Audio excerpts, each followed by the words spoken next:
Binəqədi rayon polis idarəsinin 5-ci polis bölməsi əməkdaşlarının keçirdikləri əməliyyat axtarış tədbirləri nəticəsində Bakı şəhər sakini, əvvəllər dəfələrlə məhkum olunan 53 yaşlı Mikayıl Məlikov saxlanılıb. Onun üzərinə baxış keçirən zaman 4 ədəd patronu ilə birlikdə 1 ədəd naqan sistemli revolver silahı aşkar edilərək götürülüb.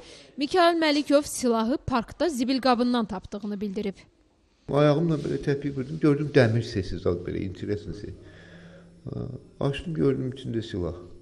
4 dənə də patron. Götürdüm onu. Baxdım o yana dedim, bəlkə kimsə atıb da, olur da yoxsa atırlar ki, kimsə götürəndə şey. Gördüm sakitlikdir. Dedim kasıbçılıq da, sataram da birdən.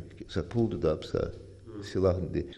Evdə silahı 2 gün gizlətdiyini deyən Mikayıl sonradan onu satmaq qərarına gəlib. Ancaq daha sonra tapancanı polis orqanlarına təhvil vermək istəyib. Polisə getməzdən əvvəl parkda bir qədər oturub istirahət etmək istədiyini deyən Məlikov ərazidə xidmət aparan polis əməkdaşlarının diqqətini cəlb edib və bu zaman yaxalanıb. Oturmuşdum parkda, 2 nəfər yaxınlaşdı. Mən də saqqalda zətdəyəm, yağın şübhələnimlər də. Bir də onlar söz etdim, buyurun. Özünüzü təqdim edirdim, sənədləriniz var üstündə. Dedim, yox, gezdirmirəm üstümdə zaten.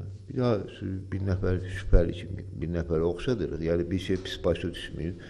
Bir daha üstünüzü axtarmaq istəyir. Dedim, axtarın. Silah da üstündə. Çıxdı, getirdilər, gəldilər bura.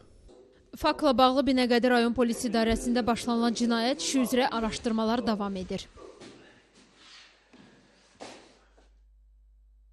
Göyçay rayonunda qoyun sürüsü canavarların hücumuna məruz qalıb. Hadisə rayonun Ləki Çılpa kəndində qeydə alınıb.